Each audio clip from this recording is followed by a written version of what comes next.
Bonjour à tous. Donc, on est reparti pour ce deuxième vidéo, ce deuxième cours. Laissez-moi le temps de charger la page. Voilà. Ok, c'est parti. Donc, la dernière fois, on a vu cette petite introduction informelle sur l'analyse statique par interprétation abstraite. Donc, informelle avec cette histoire de langage graphique. Et ensuite, on a passé la moitié du cours à peu près à voir ce langage impératif, ce petit langage impératif, sur lequel maintenant on va travailler. Sur ce langage, on avait défini la sémantique collectrice, et maintenant on va essayer d'abstraire cette sémantique collectrice. Donc voilà, c'est parti. Hop, voilà. Donc on va revoir très brièvement ce que c'était que cette sémantique concrète, la sémantique collectrice qu'on va chercher à analyser, à abstraire. Et ensuite, on va voir plusieurs abstractions. Vous allez voir, ça va être très répétitif. On va essayer d'introduire les notions petit à petit. Donc au début, on va passer un peu de temps sur chaque construction, et puis après, ça va aller un peu plus vite. Donc la sémantique concrète de notre programme, c'est-à-dire l'objet qui nous intéresse, puisqu'on a dit que les sémantiques des programmes, des systèmes qu'on analysait, on les représentait dans ce treillis. Donc pour nous, la sémantique, le comportement d'un programme, c'est un élément de ce treillis. Donc on a dit que son type, donc ce treillis contient des éléments de ce type-là. C'est des fonctions de points de programme vers ensemble d'environnements. Donc ensemble d'environnements, on note comme partie de les fonctions de variables vers valeur. Donc partie des fonctions de variables vers valeur, c'est des ensembles de fonctions de variables vers valeur. Et donc à chaque point de programme, on associe l'ensemble des environnements qu'on peut observer lorsque on passe par ce point de programme. Et donc il y a un élément le plus petit qui représente les ensembles d'environnements atteignables d'un programme, et c'est la sémantique collectrice. Voilà, c'est exactement ce que je viens de dire. Et vous aurez les transparents, donc si vous voulez relire. Pardon. Donc sur l'exemple qui nous intéressait, cet exemple très simple, donc on avait dit qu'il y avait, je crois, 13 exécutions différentes possibles, et toutes de longueur finie. On avait dit que l'élément le plus précis qui décrivait les environnements atteignables à chaque point de programme, c'était celui-ci. Il avait été calculé un peu à la main, et en général, c'est très difficile de calculer cette chose-là. Donc, si on regarde par exemple la tête de boucle, qui est le point de programme qui nous intéresse, les états atteignables au point de programme 2, c'est l'ensemble des environnements, qu'on note ici F, c'était ρ, je crois, dans le cours précédent, tels que X est entre moins 1 et 12, Y entre 42 et 46, mais congru à 2 modulo 4, et tel que cette relation linéaire entre X et Y soit respectée, à savoir 2x plus y est toujours entre 42 et 66. Bon voilà, donc ça c'est l'objectif. On aimerait bien avoir, donc si on était capable de calculer ça, ça serait vraiment l'idéal, mais si on peut avoir par exemple juste la partie intervalle ou la partie congruence, ça pourrait être intéressant déjà. Donc il y a deux grandes catégories d'abstraction. On se focalise dans ce cours beaucoup sur les propriétés numériques. Donc il y a deux grandes familles de domaines numériques, c'est les abstractions relationnelles et non relationnelles. Donc, on va essayer d'introduire ces notions. Donc, qu'est-ce qu'on va abstraire?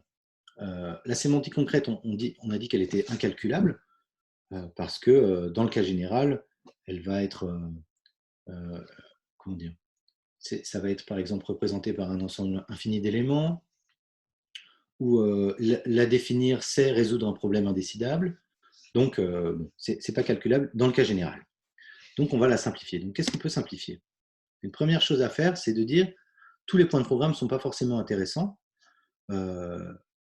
et donc on pourrait rejeter certains points de programme. Ce n'est pas forcément pertinent parce qu'on a besoin de cette information intermédiaire pour calculer celle d'après.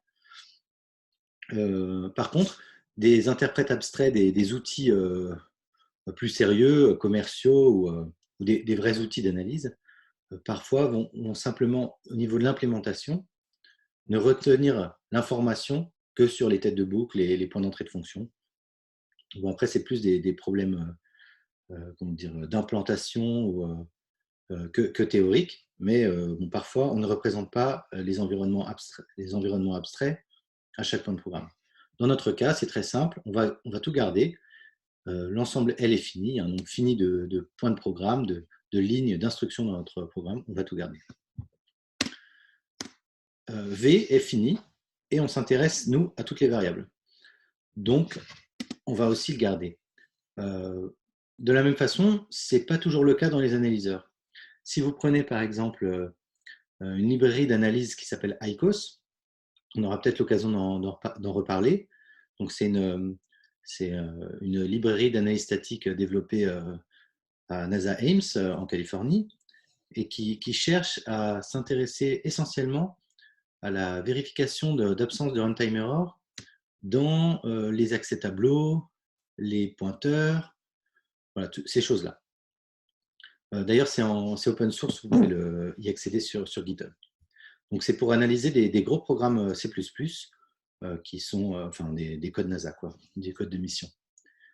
Alors, dans le cas spécifique d'ICOS, finalement, l'objectif, c'est vraiment ces propriétés mémoire qui sont essentiellement restreintes aux problèmes sur les types entiers. En effet, les types flottants, par exemple, qui vont être beaucoup utilisés dans les calculs, ne vont pas être utilisés pour accéder à la valeur d'un tableau ou c'est pas avec des flottants qu'on va représenter des pointeurs. Donc, le choix d'ICOS pour l'instant, ça va peut-être évoluer dans le futur, mais pour l'instant, c'est de dire, dès qu'il y a une variable flottante, on va l'abstraire complètement. Donc, l'élément le plus général de notre TRI, là, ça serait top dans ce qu'on a vu pour l'instant. Comme ça, s'il y a un calcul sur les flottants, on ne peut pas discriminer si la transition, si la garde est faisable ou pas. On va toujours dire oui, c'est bon, tu peux y aller, que la garde soit positive ou négative. Et comme ça, on va être extrêmement imprécis sur les flottants. On ne pourra apporter aucune information sur la valeur du flottant. Est-ce qu'il est trop grand? Est-ce qu'il déborde son type de données? Est-ce qu'il y a une division par zéro? On ne pourra pas argumenter là-dessus.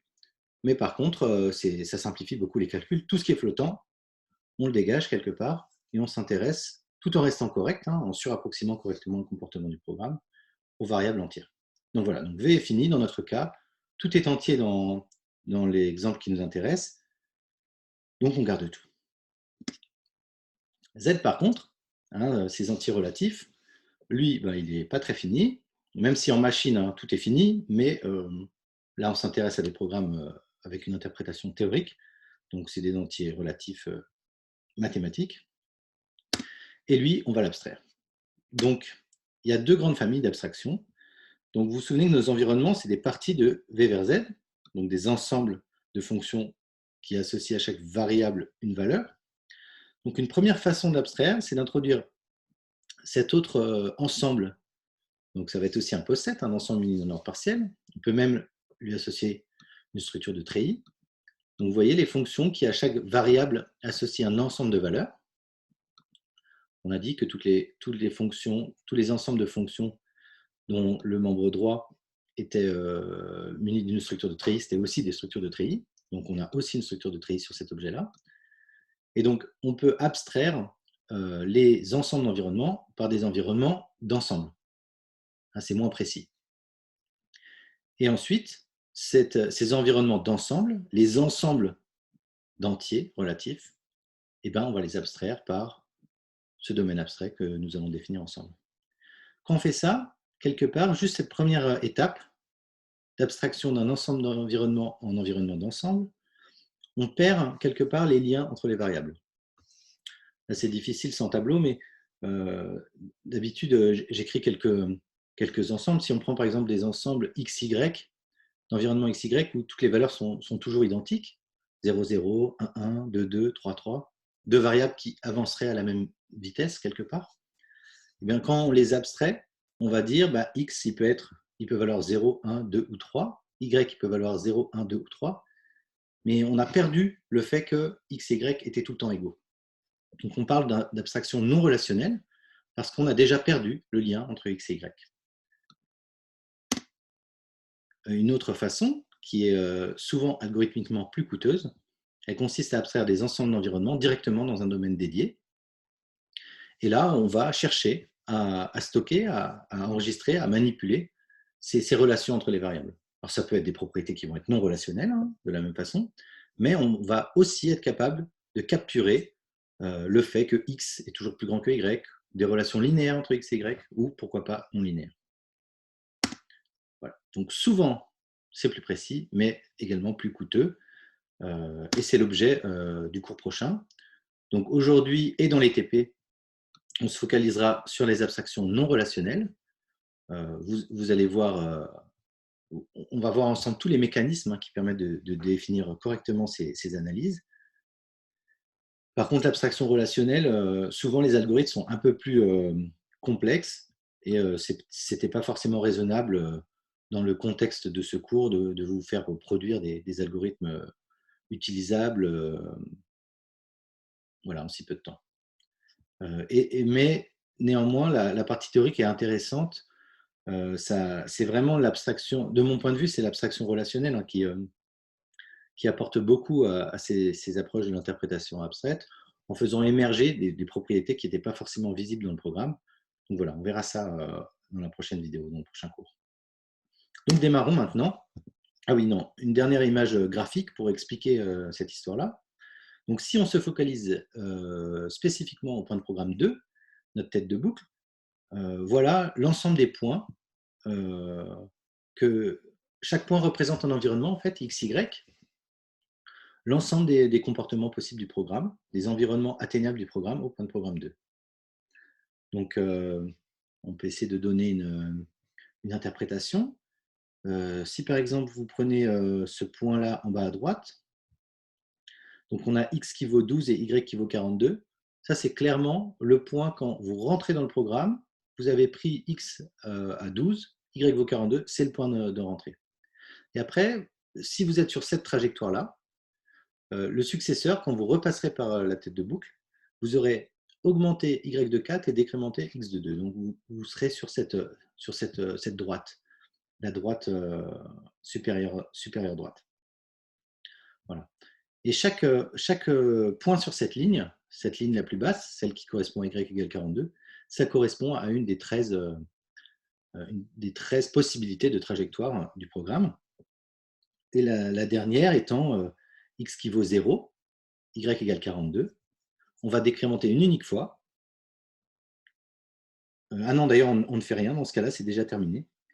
Et voilà, ça s'arrête là. Donc, toutes les trajectoires, en fait, suivent un peu toujours cette même pente. Mais dans la sémantique collectrice, on n'a pas du tout moyen d'identifier le fait qu'un environnement est successeur d'un autre ou prédécesseur d'un troisième. On voit vraiment l'ensemble comme un paquet d'environnements. On a perdu toute relation, toute information sur leur séquencement dans les exécutions du programme. Simplement, c'est une information, c'est celle qui nous intéresse.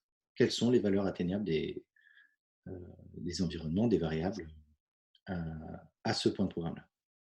Donc, la première abstraction, l'abstraction non relationnelle, le domaine non relationnel, il va quelque part projeter tous ces points sur les axes. Donc ici, c'est en 2 dimensions, on n'a que 2 variables hein, sur notre exemple très simple. Mais dans un programme à 10 000 variables, vous seriez dans un hyperespace de dimension 10 000. Chaque point donnant cette valeur de chaque variable. Et l'abstraction non relationnelle, elle consiste à projeter sur chaque direction, sur chaque dimension. Et là, on aurait tous les points, toutes les valeurs que peuvent prendre ces environnements pour X, pour Y. Et ensuite, il faut proposer un domaine abstrait qui représente ces points. Donc là, c'est des intervalles. Donc le produit cartésien d'intervalles, c'est une boîte, une box. Et donc voilà, la représentation abstraite en 2 dimensions de ces boîtes, c'est un rectangle. Une abstraction non relationnelle, elle serait capable, peut-être, de capturer des propriétés plus fines sur les variables atteignables du programme, comme par exemple, vous voyez cet hyperplan ici, cette droite, qui est peut-être intéressant pour, suivant ce que vous cherchez à prouver. Par exemple, si la zone dangereuse pour vous, une zone que vous voulez garantir la non-atteignabilité, elle se trouve dans cette partie-là. Voilà. eh bien, avec l'abstraction non relationnelle, là, on n'est pas capable de le capturer, alors qu'avec celle-ci, on est capable. Dans tous les cas, une abstraction correcte, elle va contenir tous les points qui sont atteignables dans le monde concret. Donc, si ce n'était pas le cas, on n'aurait pas une abstraction correcte. Mais cette enveloppe est plus ou moins serrée, elle n'est pas nécessairement convexe. Hein. Dans les propriétés précédentes, on parlait de congruence. Donc là, ça ferait des domaines à trous. Mais voilà, il faut se donner les moyens de manipuler ces objets. Donc c'est ce qu'on va voir ensemble aujourd'hui. Voilà, donc l'essentiel de ce cours, c'est les abstractions non relationnelles. On va voir 3 grands domaines, le domaine des signes, le domaine des constantes, dit de Kildall, et le domaine des intervalles. Et pour chacun, vous allez voir, c'est très, très mécanique, très systématique, et ça représente exactement ce que vous aurez à faire en TP. Donc voilà, n'hésitez pas à revenir sur les éléments pour être plus à l'aise. Donc qu'est-ce que c'est que ce treillis des signes? Donc, on a dit que dans les abstractions non relationnelles, on allait abstraire les ensembles d'environnements en environnement d'ensemble, et qu'ensuite ces ensembles entiers, on allait les abstraire par un dernier domaine abstrait. Donc ici, ce domaine abstrait, c'est le domaine des signes. Donc qu'est-ce que c'est qu'un domaine? On a dit que c'était un possède, un treillis souvent. Donc un ensemble, des dièses, un ordre partiel associé. Donc on note avec le petit dièse aussi pour se souvenir qu'il s'applique au domaine des dièses. Et on a ce diagramme de Haas, j'en parlais la dernière fois. Plus un élément est bas dans le dessin, plus il est bas pour l'ordre. Et quand il y a un arc montant, ça veut dire que cet élément, par exemple, est plus petit que celui-ci. On ne note pas la réflexivité ni la transitivité, qui sont toujours indispensables dans ces ordres partiels. Donc, ce symbole-là, que nous, on interprète comme plus petit que 0, mais on aurait pu les appeler ABCD. Hein. Donc, on a bien plus petit que 0 qui est plus petit pour l'ordre que plus petit que 0. Hein. Tous les ordres partiels sont réflexifs. Et on a aussi bottom qui est plus petit que top. Mais ces arcs-là ne sont pas dessinés sur ce diagramme de Haas. Il ne faut pas l'oublier quand vous avez implémenté cet ordre. Donc, le domaine étant défini, l'ordre partiel étant défini, on va essayer de connecter, vous vous souvenez, ces histoires de correspondance de Galois, on va essayer de connecter le monde concret, partie de Z, au monde abstrait des dièses, avec ces opérations d'abstraction et de concrétisation. Donc ici, l'opération qu'on utilise est la concrétisation. Elle associe à chaque élément du treillis un ensemble de parties de Z. L'ensemble le plus général qu'il représente. C'est comme ça qu'on l'avait défini la dernière fois. Donc top, pour nous, ça représente Z, l'élément le plus grand au sens de l'inclusion de cet ensemble partie de Z. Bottom, ça représente l'ensemble vide, l'élément le plus petit de partie de Z par rapport à l'ordre associé qui est l'inclusion ensembliste.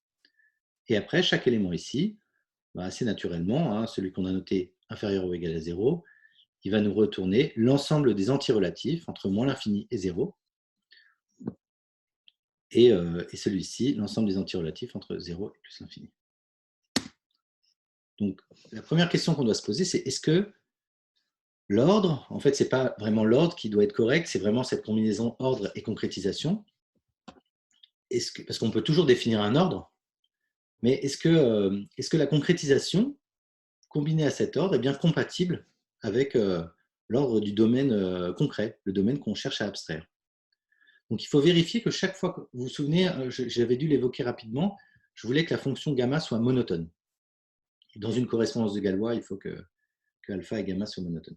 Donc, monotone, ça veut dire quoi? Ça veut dire que si bottom est plus petit que cet élément abstrait plus petit que 0, alors il faut que gamma de bottom soit plus petit pour l'ordre concret que gamma de plus petit que 0. Donc, c'est ce qui est écrit ici. Un ordre est correct, un ordre abstrait est correct par rapport à l'ordre concret si gamma est monotone. Et donc, ça veut dire que pour toute comparaison entre des éléments abstraits, leur image par gamma doit respecter cette propriété. Alors ici, j'ai noté de façon très générale plus petit que avec inclus ou plus petit que, comme vous voulez, pour notre ordre partiel avec dièse pour le domaine abstrait. J'ai mis aussi en carré pour le domaine concret. Mais nous, notre domaine concret, c'est partie de Z. Donc, l'ordre de partie de Z, hein, c'est l'inclusion ensembliste, qui est plutôt noté avec une inclusion arrondie.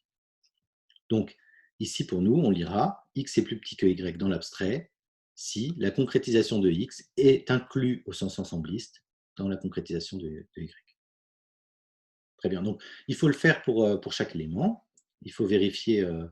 Donc, si les deux ordres sont transitifs et si la fonction est monotone, il n'y a pas forcément besoin de vérifier tous les cas, mais c'est important de vérifier donc, que l'image de bottom, l'ensemble vide, est bien plus petite, est bien inclus au sens ensembliste dans 0 plus l'infini. Elle est aussi inclue dans moins l'infini 0. Donc là, on a vérifié les parties basses. Que la concrétisation de cet élément-là, donc ce 0 plus l'infini, est bien inclus dans l'ensemble des entiers naturels, des entiers relatifs, et de la même chose à droite. Voilà. Donc, comme c'est vérifié, on est content. On a un domaine abstrait qui est bien défini par rapport au domaine concret. Alors, une autre question qu'on avait, je ne sais pas si vous vous souvenez, on a parlé de meilleure abstraction rapidement dans le cours précédent, je pense, avec les dessins. Donc voilà, il faut se poser la question, est-ce que j'ai toujours une meilleure abstraction pour mon domaine concret? C'est-à-dire, mon domaine concret, c'est des parties de Z. Je veux prendre n'importe quel ensemble, n'importe quel élément de partie de Z, donc n'importe quel ensemble d'entiers relatifs, et je veux avoir une meilleure abstraction dans mon domaine abstrait. Donc si je prends par exemple l'ensemble des nombres pairs positifs, donc c'est un ensemble qui est infini, est-ce que j'ai une meilleure abstraction pour celui-là? Donc oui, c'est celle-ci. On va juste dire que cet ensemble, il est abstrait par positif, plus grand que 0. Ce n'est pas très précis, hein, on aurait préféré savoir que c'était pair aussi. Mais voilà, c'est tout ce qu'on a dans le domaine, donc on fait avec. Mais il faut garantir que chaque ensemble a une meilleure abstraction. Donc là, est-ce qu'il y a un problème? Est-ce qu'il y a un ensemble qui est mal représenté? Donc oui. Alors, j'ai remis la définition. Hein. Qu'est-ce que ça veut dire admettre une meilleure abstraction? C'est si je prends par exemple, voilà, reprenons cet exemple des nombres entiers positifs pairs. Ou même encore plus simple, on prend 2, 3, 4, 2, 4, 6. Voilà, 2, 4, 6. L'ensemble 2, 4, 6. Donc l'ensemble de 4, 6, par qui il est représenté de façon correcte. Donc on peut tester avec gamma, avec bottom. Donc on applique gamma, notre fonction de concrétisation sur bottom, ça nous donne l'ensemble vide. Est-ce que l'ensemble de 4, 6 est inclus dans l'ensemble vide? Non. Donc bottom n'est pas un bon candidat pour représenter cet ensemble-là. Négatif ou nul, on concrétise, on a tous les entiers entre moins l'infini et 0. 2, 4, 6 n'est pas inclus dedans, donc on ne le considère pas. Par contre, positif, il y aura tous les entiers positifs, donc clairement, cet ensemble-là contient 2, 4, 6. Et top, tous les entiers, contient aussi 2, 4, 6. Donc on a deux candidats possibles pour l'ensemble de 4, 6, quand on voudra l'abstraire. Et la bonne propriété ici, c'est que ces deux éléments abstraits, top et plus grand que 0, sont comparables. Hein, vous vous souvenez que dans les treillis, enfin dans les ensembles munis d'un ordre partiel, tous les éléments ne sont pas nécessairement comparables, mais ici, ils le sont. Donc, il y a un plus petit élément, et c'est celui-ci qu'on va prendre. Ça pourrait être le cas. Donc, prenons un autre ensemble, prenons le singleton 0. Le singleton 0, il ne peut pas être représenté par bottom, il peut être représenté par positif ou nul, par négatif ou nul et par top. Donc là, on a trois candidats possibles pour l'ordre. Est-ce qu'il y en a un qui est plus petit que les autres? Ben non. Parce que même si l'intersection de positif et de négatif existe dans notre treillis, puisque là on a un treillis, ça sera bottom. Donc bottom, ça serait l'élément le plus grand qui est plus petit que ces deux-là, mais il ne fait pas partie de nos candidats acceptables pour représenter correctement 0. Donc dans ce cas bien précis, 0 n'admet pas de meilleure abstraction. Hein, donc ça pose problème parce que dans cette histoire, si vous vous souvenez de calcul de la sémantique collectrice comme un point fixe, On n'a pas envie d'avancer, puis après de dire, ah bah tiens, j'ai un résultat qui est imprécis, je vais backtracker. Donc, on veut toujours calculer de façon itérative en avançant. Donc, il faut qu'on ait une meilleure abstraction pour un élément. Donc, dans ce cas-là, on va bidouiller, on va changer notre domaine abstrait en disant que ce n'était pas un bon domaine abstrait. On va rajouter un élément 0, et on redéfinit notre opération de concrétisation en vérifiant que c'est bien correct par rapport à l'ordre concret. Donc là, on a bien une fonction gamma qui est monotone, et on a bien une correspondance de Galois. Donc je ne mets pas la preuve, mais voilà l'opération d'abstraction. L'abstraction de n'importe quel ensemble. En gros, si vous avez des entiers négatifs et des entiers positifs, vous allez renvoyer top. S'ils sont tous négatifs, vous renverrez celui-ci. Tous positifs, vous renverrez cet objet-là. Si l'ensemble, c'est le singleton 0, vous renverrez notre 0 abstrait. Et si l'ensemble est vide, vous renverrez bottom. Voilà, donc là, on a proposé un domaine abstrait, une représentation de partie de Z, des dièses, munie d'un ordre partiel, et on a cette correspondance de Galois alpha-gamma. Maintenant, on va lifter, on va promouvoir des dièses en les abstractions non relationnelles. Vous vous souvenez, ce qui nous servait à représenter l'ensemble d'environnement. Donc, un environnement abstrait, c'est une fonction de variable vers élément abstrait. Donc maintenant, vous vous souvenez, cette abstraction un peu intermédiaire, on avait x peut valoir l'ensemble de 4, 6. Maintenant, ça sera x est associé à la valeur abstraite positif ou nul. Donc, quel est l'ordre sur les fonctions? C'est l'ordre qu'on a vu la dernière fois, c'est la définition point à point. Donc, un élément abstrait, un environnement abstrait x va être plus petit qu'un autre environnement abstrait y, si pour toutes les variables qui sont dans l'environnement abstrait x, eh bien, l'élément abstrait associé à x, à la variable v dans x, est plus petit que l'élément abstrait associé à la variable v dans y. Comment on concrétise cet environnement abstrait? C'est l'ensemble des environnements concrets, donc des fonctions de v vers z, des variables vers les valeurs, telles que pour chaque variable v, eh bien, on veut que la valeur de l'environnement abstrait appartienne à la concrétisation de notre, la souris ça marche pas bien, à la concrétisation de notre élément abstrait. Donc si dans l'environnement x dièse, v était associé par exemple à positif ou nul, la concrétisation de positif ou nul serait l'ensemble des entiers entre 0 et plus infini, et donc il faut construire tous les environnements où où petit v par exemple vaut une valeur entre 0 et plus infini. Donc, on a une concrétisation qui crée beaucoup d'environnements. Et comment on abstrait? L'abstraction d'un environnement concret, eh bien, ça va être l'environnement abstrait qui, à chaque valeur, V, chaque variable, pardon, V, associe l'abstraction de l'ensemble des valeurs associées à V dans l'environnement.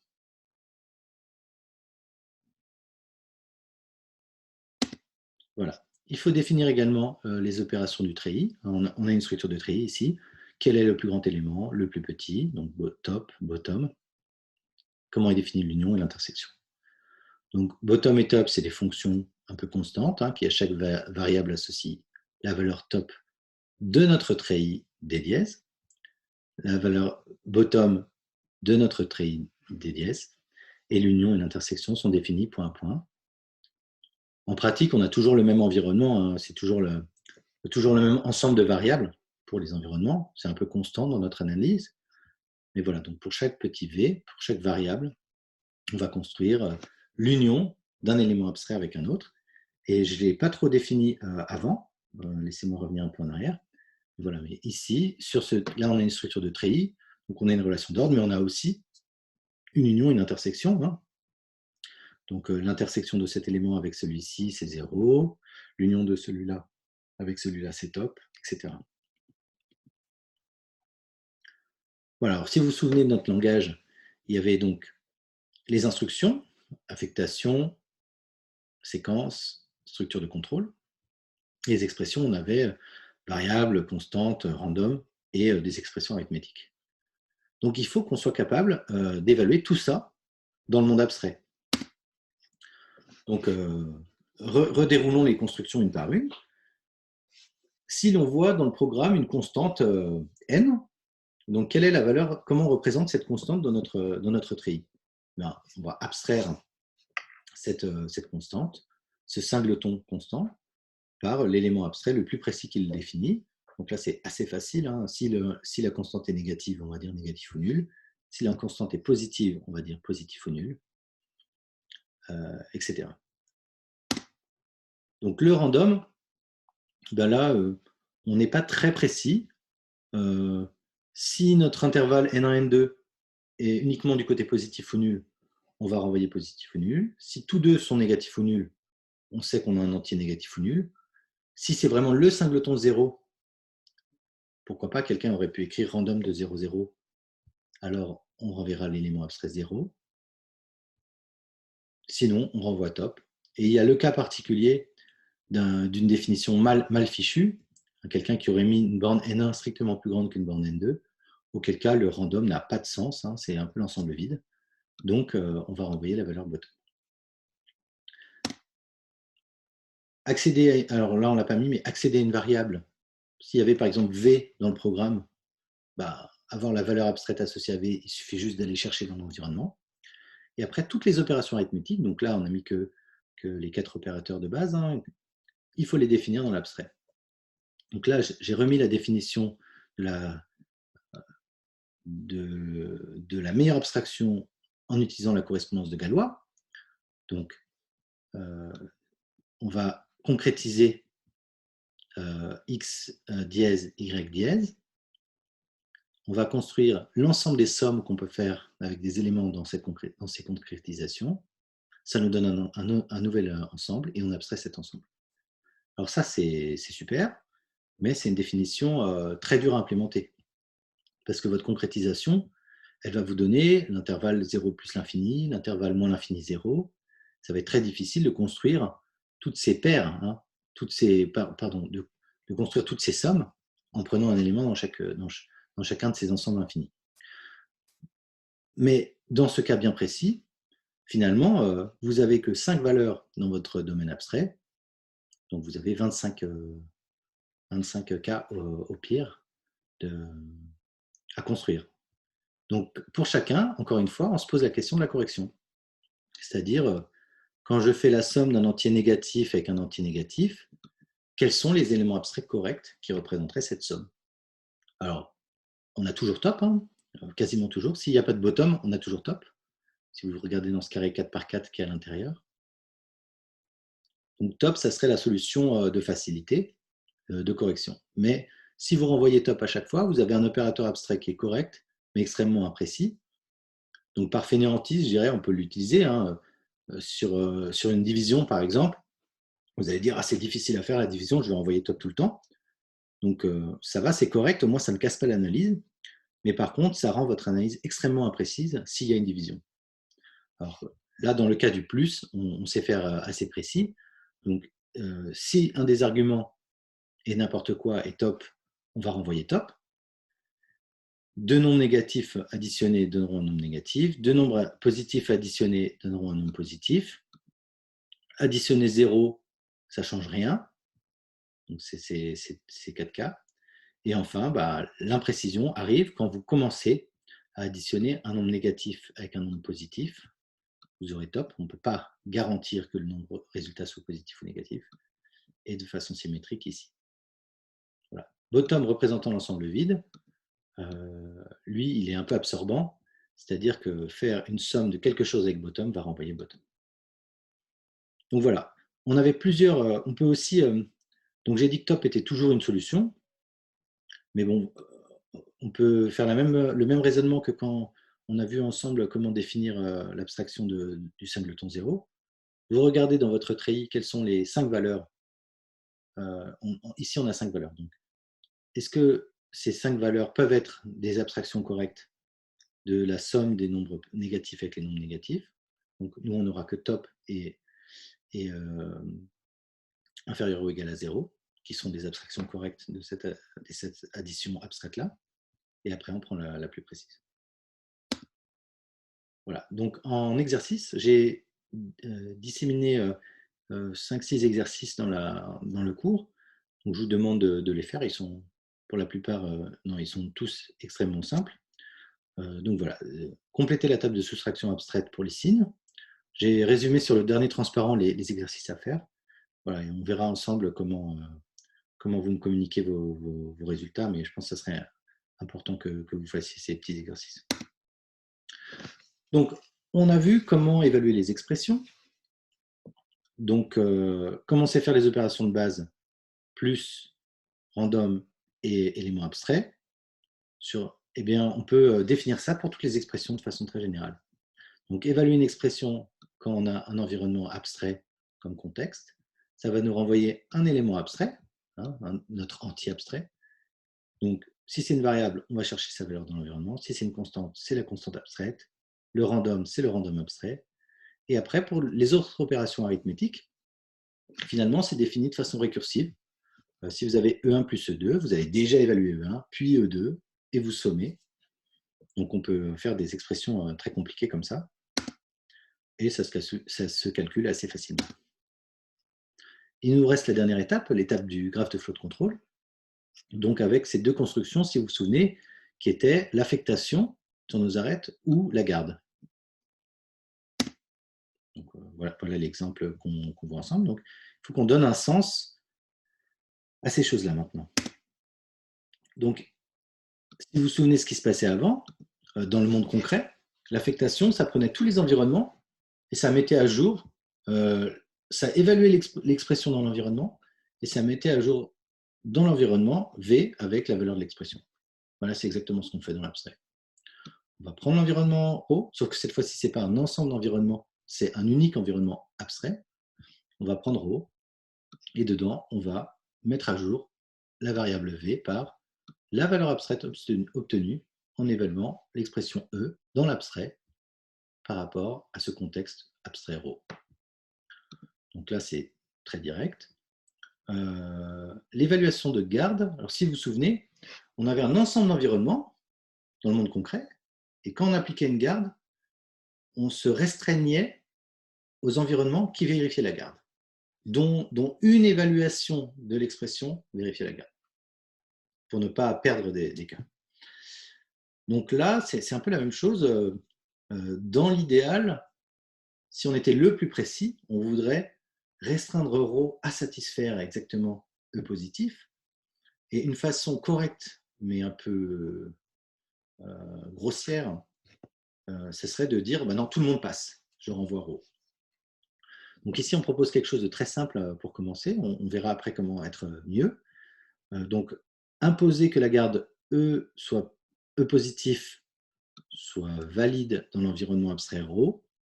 Si l'expression est vraiment triviale au sens une variable positive, à ce moment-là, il suffit de prendre votre ρ et de mettre à jour V par la valeur qu'il a intersectée, intersection abstraite, l'intersection de votre ensemble abstrait, avec l'élément abstrait le plus précis qui représente les entiers entre 1 et plus l'infini, puisque là, on est sur des types entiers dans ce cours. Donc, E positif, c'est ne passe que les valeurs de E qui sont entre 1 et plus l'infini.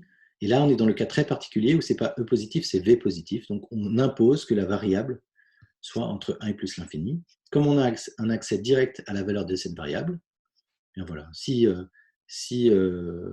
V était associé, par exemple, à l'élément abstrait top, aucune information dessus, demander que V soit positif, sur notre trait des signes, ça va imposer que V soit positif ou nul, par exemple. Puisque positif ou nul, c'est l'élément abstrait le plus précis qui représente pour nous cet intervalle 1 plus l'infini.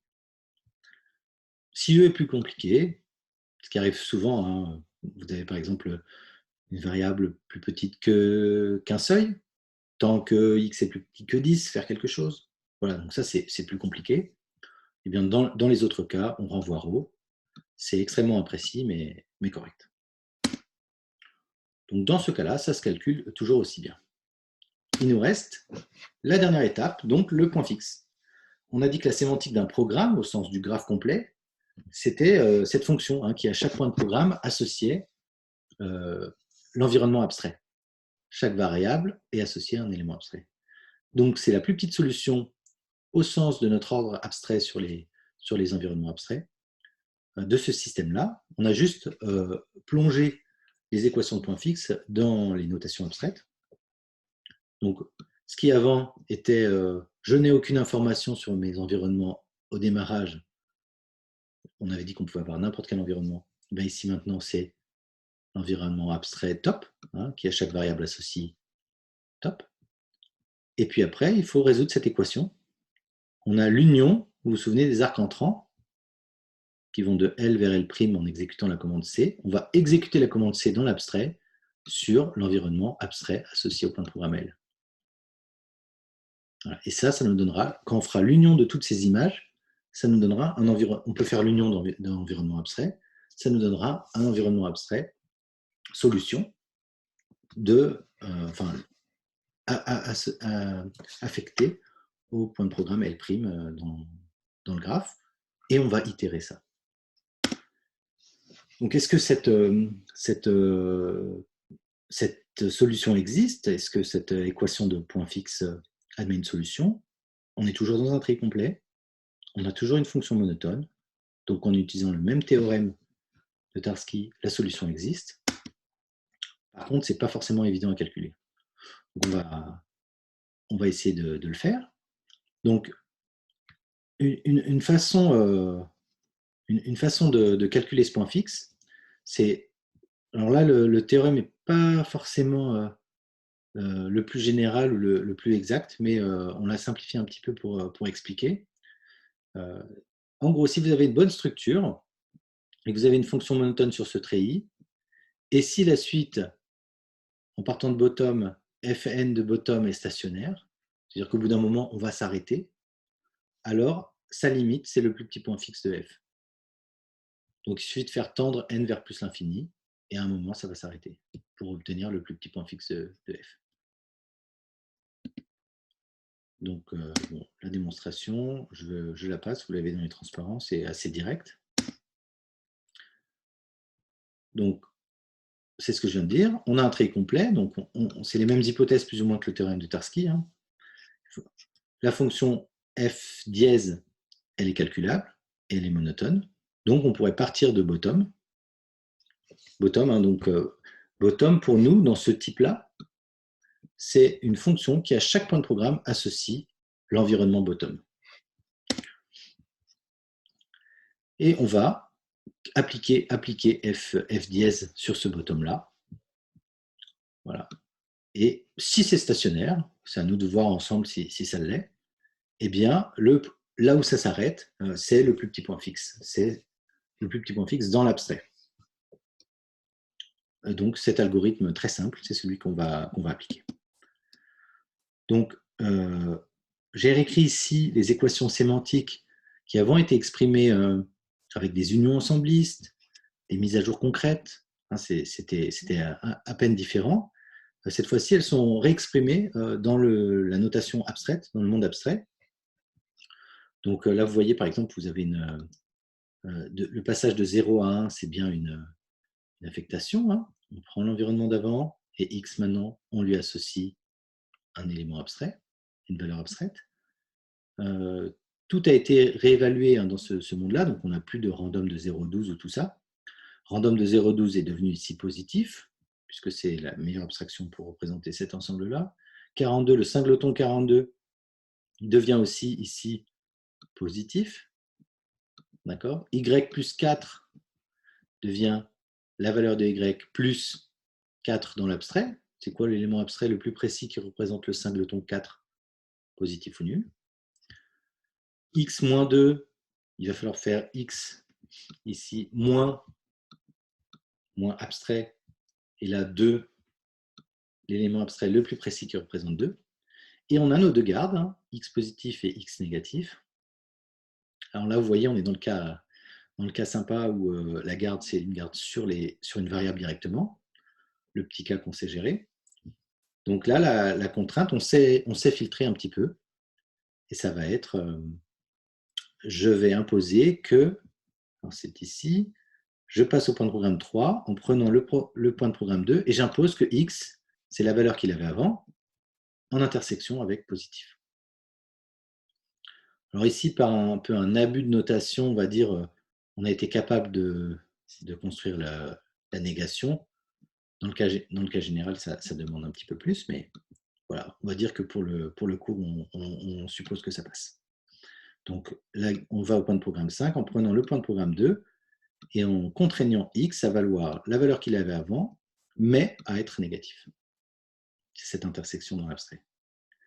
Vous pourrez noter ici qu'il y a des exposants un peu bizarres avec i plus 1, des fois c'est i. Voilà. En théorie, le point de programme 1, dans le point de programme 2, il dépend de ses deux prédécesseurs. Donc il faudrait toujours considérer les prédécesseurs de l'itéré d'avant. La valeur à l'itéré d'avant. En fait, en suivant un certain ordre dans les points de programme, on peut accélérer un petit peu le calcul. Il y a des arguments théoriques qui disent que ces itérations, on ne fait aucune hypothèse sur leur ordre de calcul. Donc, c'est correct. On peut faire un peu dans n'importe quel sens évaluer ces expressions-là. Dès que ça s'arrête, on a le plus petit point fixe. Donc là, c'est juste pour gagner un peu de temps. On les exécute dans l'ordre. Et il y a juste le point de programme 2 qui a ce petit décalage qui dit j'utilise le point courant pour ici et le point précédent pour là. Normalement, il faudrait qu'à gauche, il y ait toujours des i plus 1 et à droite que des i. Là, ça gagne un peu de temps dans les calculs. Voilà, on démarre notre petit algorithme. Je reviens 2 coups en arrière. Hop. Cet algorithme qui part de l'élément abstrait qui, à chaque point de programme, associe bottom et on applique le calcul de l'itéré. Donc, on commence par bottom. Chaque point de programme est associé à bottom. Donc, ça veut dire que à chaque point de programme, on associe l'environnement abstrait, bottom. L'environnement abstrait bottom, il associe à chaque variable l'élément de D dièse, pour nous les signes bottom. Et comme là, on n'a que 2 variables, on l'a noté par une paire. Donc, c'est x, y. Donc, je commence à calculer l'image. Donc, en appliquant les règles sémantiques, mon itéré, mon premier élément abstrait pour le point de programme 0, je dois l'évaluer. Donc, c'est top maintenant. Après, je prends ce top et j'impose que x soit positif ou nul. Au point de programme 2, je dois faire l'union du point de programme, de ce qui vient du point de programme 1, dans lequel y est positif ou nul. Donc, je prends positif ou nul, virgule positif ou nul, et je fais l'union avec l'itéré précédent de R4. Mais R4, l'itéré précédent, il valait bottom. Donc, même si je le mets à jour avec quoi que ce soit, enfin non, c'est pas avec quoi que ce soit, mais ici, c'est un plus, donc ça reste à bottom. Donc, je vais faire l'union de positif-positif avec bottom-bottom. C'est une union pointwise. Donc, je vais faire l'union pour x de positif avec bottom, l'union pour y de positif avec bottom, et j'obtiendrai positif-positif. Voilà. Je vais maintenant passer au point de programme 3 en contraignant mon élément abstrait au point de programme 2 à avoir x qui soit positif. L'intersection de positif avec positif, ça donne positif. Et je continue comme ça, en propageant. Là, c'est là qu'on obtient notre... Vous vous souvenez, on avait dit que dans la soustraction, on avait dit pour l'addition, mais c'est pareil pour la soustraction, additionner un plus avec un moins, on ne savait pas trop quel était le signe. Mais là, c'est un peu pareil, soustraire un plus avec un plus, un positif avec un positif, on ne peut pas vraiment garantir le signe. Donc, on se retrouve avec top pour x. Aucun moyen de savoir la valeur de x à cet endroit-là, en tout cas son signe. Y reste positif. Et le point de programme 5. Donc là, vous voyez, sur les histoires de l'ordre des itérations, j'ai donné un ordre, mais j'aurais pu évaluer le 5 avant. Après, ce qui compte, c'est qu'on applique les règles sémantiques et qu'on avance sur ce point fixe. Donc là, je prends ce que j'ai au point de programme 2 et je contrains x à être négatif. Donc comme au point de programme 2, j'avais x qui était positif ou nul, positif ou nul, intersection avec négatif ou nul, ça me donne mon ensemble, mon élément abstrait 0 qui correspond au singleton 0. Alors, la première question, est-ce que mes fonctions étaient bien monotones, hein, puisque il faut que je grossisse pour l'ordre. Donc là, on a bien, si vous voyez, chaque élément. Avant, j'avais une information qui était que le x au point de programme 0 valait rien. Et là, maintenant, x vaut n'importe quel entier. Bon. Pour chaque point de programme et pour chaque variable, j'ai grandi pour l'ordre abstrait de mon domaine. Donc, je n'ai pas perdu d'information. Je réitère, donc je réapplique les mêmes choses. Donc, sur les étapes du début, bien sûr, ça ne va pas changer, hein, puisqu'on n'est pas dans la boucle. C'est la boucle qui va faire plusieurs valeurs à certains points de programme. Là, par contre, c'est un peu plus compliqué. Donc, on a toujours le même argument gauche qui nous vient de 1. Par contre, à droite, maintenant, R4 au coup précédent, il valait top positif. Je vais rajouter 4. Alors, si on évalue ici, je vais mettre à jour cet environnement en disant que Y vaut la valeur de Y plus positif. Donc, ça veut dire positif plus positif. Ça me donnera toujours top positif. Je vais faire l'union de positif positif avec top positif. Ça me donne top positif. Vous voyez là aussi, on a grandi pour l'ordre. Avant, j'avais une information qui était positif positif. Maintenant, je suis passé à top positif. Et je propage. Donc, je passe la garde. La garde, elle va contraindre x à être positif, alors que x ici est quelconque. Donc, contraindre top à être positif, c'est-à-dire intersection de top avec positif ou nul, ça me donne positif ou nul. Donc, on récupère quelque part l'information qu'on avait sur x. La même chose sur cette transition de 3 vers 4. Hein, je ne récupère pas plus d'informations. Et là, par contre, comme maintenant au point de programme 2, j'avais l'information top, je ne pouvais plus dire quoi que ce soit sur x, bien maintenant, quand je fais l'intersection avec négatif ou nul, j'ai négatif ou nul. On voit bien quand même qu'on a une fonction monotone. Avant, on avait 0. Maintenant, j'ai négatif ou nul. Donc, ça grossit quelque part. Ça va dans le bon sens. Et à un moment, ça va s'arrêter. Donc, si je réitère mon même calcul, il n'y a rien qui change. Et on a un point fixe. Donc, en 3 itérés, avec ce trait des signes, qui est quand même très imprécis, j'ai pu identifier le signe de certaines valeurs de variables à des points de programme donnés. Par exemple, je sais que quand je suis ici, j'ai toujours x et y qui sont tous les deux positifs ou nuls. Alors, est-ce que ce calcul est correct? On va dire que la sémantique abstraite, elle est correcte si, quand je concrétise un élément, mon point fixe, eh bien, ou un environnement abstrait associé à un point de programme, je suis plus grand pour l'ordre concret que l'environnement concret que j'aurais eu à ce point de programme. Donc là, c'est le cas. Et est-ce que ça termine? On parlait de notre méthode constructive pour calculer ce point fixe. Hein. On a dit si la limite est, si la séquence des itérés est stationnaire. Donc là, notre calcul de point fixe, il a terminé. Donc ça s'est bien passé quelque part. Alors pourquoi ça s'est bien passé? Notre ensemble des dièses, il était fini. On n'avait que 5 éléments. Donc, quelque part, on a dit point à point. Chaque fois, il y a quelque chose qui a grimpé. Dans le cas le pire, ça serait une fois, à chaque coup, il n'y aurait qu'un point qui bouge. Donc, on a 5 points de... Non, combien on avait de points de programme? Excusez-moi. On avait 5 points de programme, 2 variables, 25 éléments dans le treillis. Donc, au pire, vous avez 250 itérés. Vraiment, le cas le pire, le pire, le pire. En pratique, à chaque coup, il y en a un peu plus qui augmente. Mais donc, en tout cas, c'est fini. Donc, comme vous avez une fonction qui est croissante, eh bien, ça va s'arrêter à un moment. Vous avez un domaine avec un nombre fini d'éléments. Donc voilà, on a calculé quelque chose qui était correct, qui a terminé. Et donc, c'est un résultat fiable sur ce qui s'est passé dans le programme.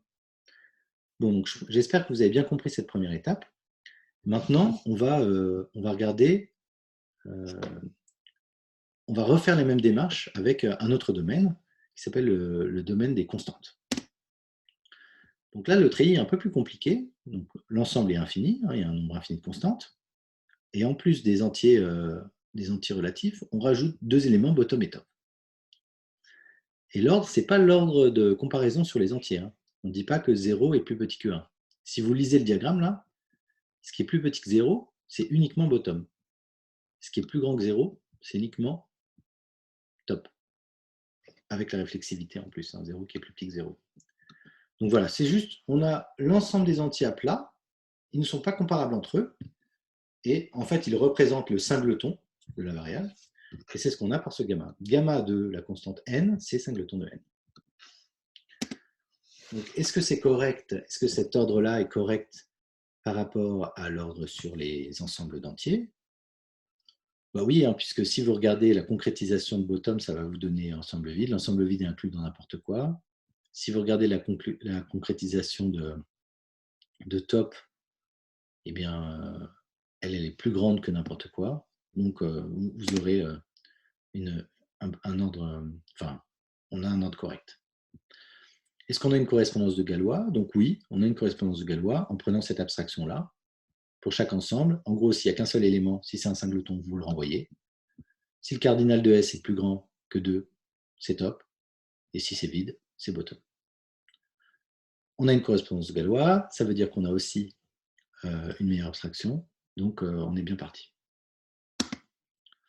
Maintenant, on redéroule les mêmes choses. Donc, comment j'abstrais une constante qui apparaîtrait dans le programme, une constante n, abstraction du singleton n, c'est n dans le treillis des constantes.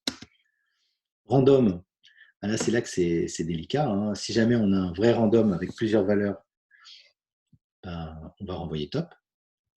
Si par contre c'est un faux random, un random avec une unique valeur entière, on va renvoyer cette constante-là. Et si c'est mal fichu, bottom. Le plus, c'est le plus lifté sur cette structure. Hein. Donc, si vous avez la somme de deux constantes, ça sera la constante de la somme. Si par contre l'un des deux vaut bottom ou l'un des deux vaut top, ça aspire. On ne peut pas identifier une constante à partir de quelque chose qui ne serait pas constant, dans une opération somme en tout cas. Peut-être que la multiplication pourrait être plus précise dans certains cas, mais voilà. Alors, on va regarder un programme légèrement différent, mais tout aussi simple. X vaut n'importe quoi entre 0 et 12, Y vaut 15, donc on peut le lire soit sur le graphe, soit sur la séquence des instructions. Et après, tant que X est positif, vous voyez, on fait cette boucle. On divise Y par 2, on soustrait Y à X, on incrémente Y de 8, et on boucle comme ça tant que X est positif. On peut s'assurer que ça termine, nous, mais après, l'algorithme va fonctionner même si la boucle ne termine pas.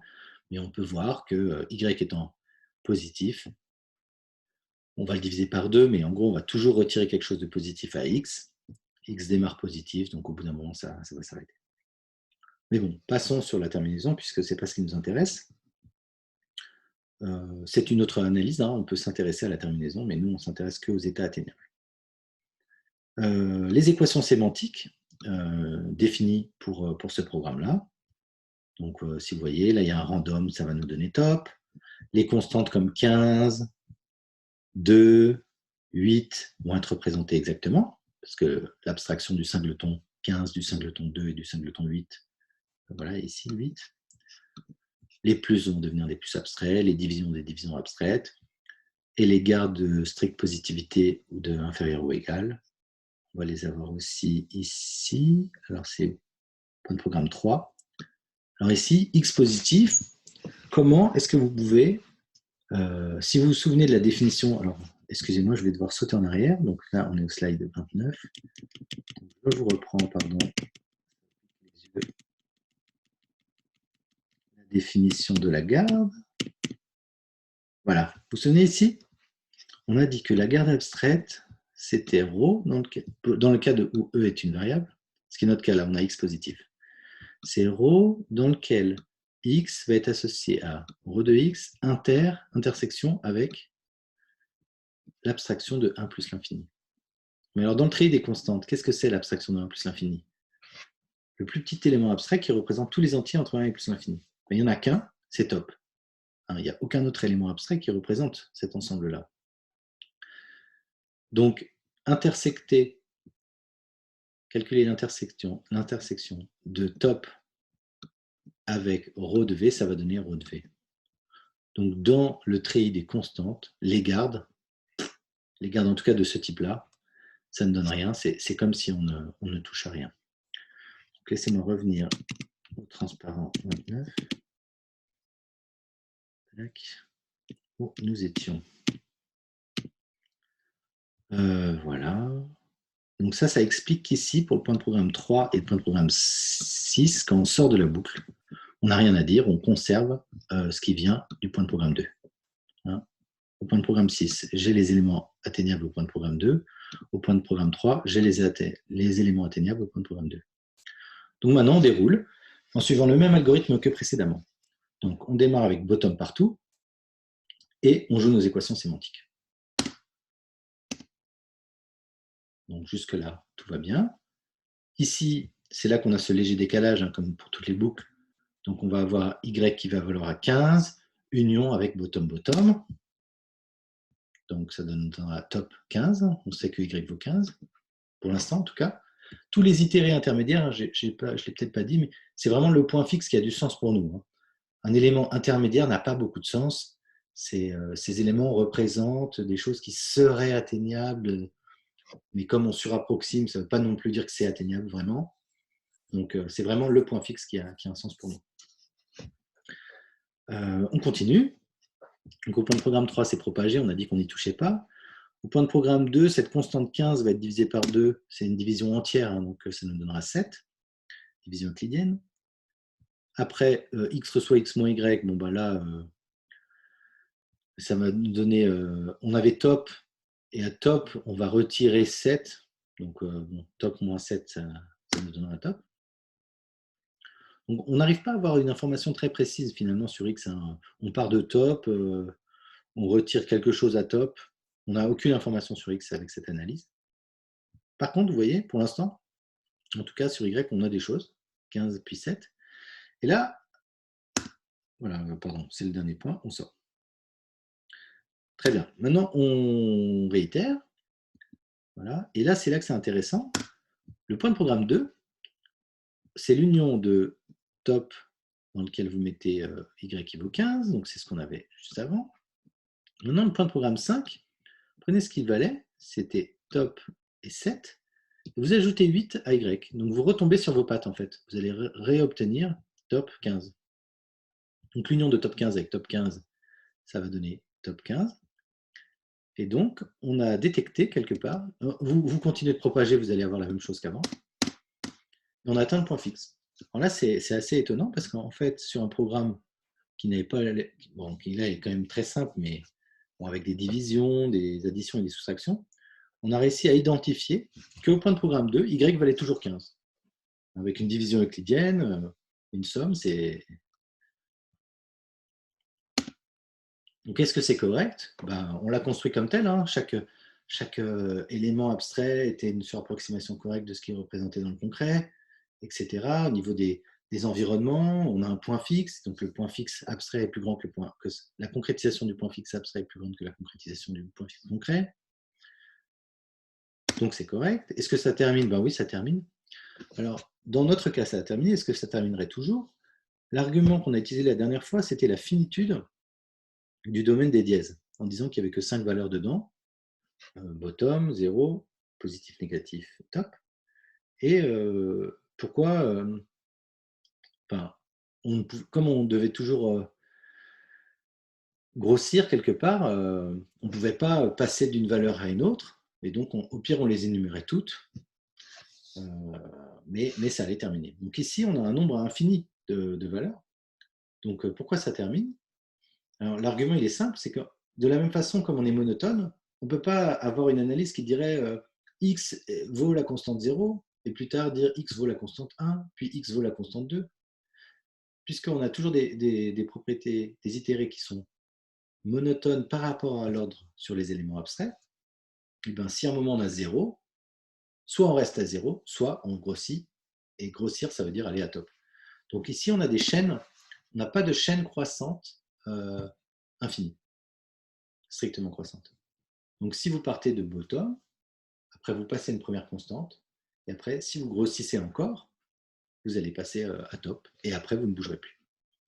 Donc, même bien que le domaine soit infini en termes de nombre d'éléments, il n'admet pas de chaîne croissante infinie. Voilà. Alors, c'est le domaine, en fait, c'est Kildall qui a proposé le domaine, et c'est utilisé en compilation pour faire du constant folding. Alors, il faut que j'arrive à voir si j'arrive à changer d'écran. Lequel est-ce? C'est ça? C'est moi qui vois rien. Ah, il faut faire share. Voilà, paf. Alors, regardez, ces exemples, j'espère que vous voyez bien. Ces exemples sont disponibles aussi sur le site du cours. Je nettoie un peu. Voilà. Le fichier exemple.c, je passe le début, c'est exactement votre programme. Regardez. Donc, il y a un petit scanf qui permet de lire un entier entre 0 et 12. Après, y vaut 15. Et après, on boucle tant que x est positif. On va faire y divisé par 2, x égale x moins y, y égale y plus 8. Et on renvoie x. C'est tout. Donc, je le compile avec GCC. Donc, comme je suis sous Mac, je n'utilise pas le compilateur de Clang. J'ai installé le GNU GCC. Et je le compile avec l'option -O1, donc qui fait une phase, enfin le premier étage des optimisations de compilation. Donc, je le compile, ça me fait un petit binaire a.out, hein, qui est là. Et maintenant, j'appelle GDB sur le binaire ainsi généré. Voilà. Et je vais désassembler la fonction f, c'était le nom de notre fonction. Et regardez ce qu'on obtient. Donc, si on lit quelque part, il ne faut pas que je loupe, voilà, ici. Vous voyez, regardez ici, donc je ne vous demande pas de savoir lire l'assembleur, mais ici, sub, c'est une soustraction, et on va soustraire 7. En fait, c'est exactement ce qui se passe dans votre programme. Si vous reprenez, alors, je repasse sur le cours. Paf. Je reviens ici. Qu'est-ce qui se passe ici? À chaque fois, on va faire x reçoit x moins y, et au point de programme 4, y vaut 7. En fait, ce programme-là, ce que fait GCC quand il le compile avec le premier étage d'optimisation, c'est qu'il va se rendre compte que cette boucle, en fait, tant que x est positif, il va faire x reçoit x moins 7, y ne sert à rien. Y n'apparaît là que pour être divisé par 2 et ensuite augmenté de 8, juste pour valoir 7 à l'endroit où on le soustrait par y. Donc GDB, il retire cet élément-là en optimisant. Alors, deux autres remarques. Le domaine des constantes, c'est un cas en fait assez particulier où on représente les singletons de partie de Z. C'est un petit peu comme sur l'ensemble des... Une façon de définir des domaines abstraits, c'est de sélectionner des éléments d'un domaine concret et s'assurer qu'en gros, ça soit clos par intersection. Donc, c'est exactement ce qui s'est passé là. Donc, en gros, on a pris top, qui correspond à Z, on a pris les ensembles singletons, c'est clos par intersection, parce que l'intersection de singletons, ça donne bottom. Voilà, vous avez un domaine abstrait avec ça. C'est même un domaine abstrait qui est bien construit, on a une structure de treillis complet et on a une meilleure abstraction. On peut de la même façon faire un domaine. Alors c'est un petit peu plus compliqué, je ne sais pas si on le fera en TP, mais c'est faire un domaine qui gère les O plus n éléments. Ça veut dire on est capable de traiter par exemple 4 éléments. Ça peut être un paramètre du domaine, mais bon, disons 4. Et donc, je vais accumuler 4 valeurs. Et si ces 4 valeurs sont stables, sont constantes quelque part, je m'arrête là. Si je vais au-delà, je renvoie top. Voilà, ça s'appelle la disjunctive completion, la complétion disjonctive d'un domaine, où on va prendre un domaine abstrait et rajouter, chaque fois qu'on a deux éléments abstraits, dont l'union donnerait un élément abstrait peut-être moins précis, on va construire les paires. Alors, si on fait ça dans le cas général, ça a un coût vraiment exponentiel, mais ça gagne beaucoup de précision.